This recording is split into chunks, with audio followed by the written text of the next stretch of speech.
వారు నమ్మకము లేనివారు. వారు ఈ ఆశీర్వాదాన్ని కలిగి ఉండలేదు. యేసు యొక్క బిడ్డలుగా మనం ఎంతటి గొప్ప ధ్యానతను కలిగి ఉన్నాము. పరిశుద్ధ గ్రంథము ఈ విధంగా తెలియచేయుచున్నది కనుకనే పరిశుద్ధ గ్రంథము మరియు దేవుని వాక్యము మనం అంతటిని మనము దేవుని వాక్యమును మనం అంతటిని కూడా ఎక్కడ పెట్టుకోవాలి? మన హృదయంలో పెట్టుకోవాలి. హృదయంలో పెట్టుకుని ఉందుము. మనము చేతులుంచినప్పుడు యేసు దిగి వచ్చి తన చేతులు రోగుల మీదనే ఉంచాడు. వారిని స్వస్థపరచుచున్నాడని మనలను కూడా స్వస్థపరచమని అన్నాడు. మనము విశ్వసించవలనని దేవుడు మనలను కూడా స్వస్థపరచుచున్నాడు. మనము విశ్వాసము లేని వారుగానే ఉంటున్నాము.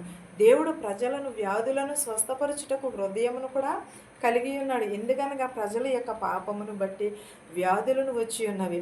వ్యాధిని మరియు రోగమును కూడా కలిగి ఉన్నారు. ప్రతి ఒక్కరును కూడా పాపి అని కాదు, కానీ వ్యాధులు ప్రకృతి కారణములు ద్వారానే మనకు సంభవిస్తున్నట్టున్నాయి. అలాగైతే పాపమును బట్టి కూడా వ్యాధులు మనకు కలుగుచున్నవి. ఎవరైనా పొగ త్రాగుతూ ఉన్నట్లుగా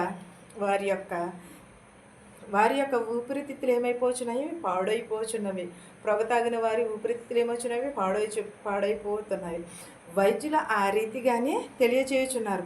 అలాగైనా సరే ఎవరైనా సరే మద్యపానమును కానీ సేవించడం మానుతున్నారా? సేవించినట్లయితే వారు కూడా కాలేయం కూడా దెబ్బతింటుంది. వైద్య శాస్త్రము కూడా ఆ రీతిగానే సెలవు తెలియచేయుచున్నారు. కనుకనే దేహమునకు విరుద్ధముగా కూడా చేయబడినది. పాపములు మరియు తప్పుడు కార్యములను రోగులను వచ్చుచున్నవి. ఏంటది? పాపమును రోగులను కూడా త్రాగుబోతులను కూడా ఏం చేస్తారు? రోగులని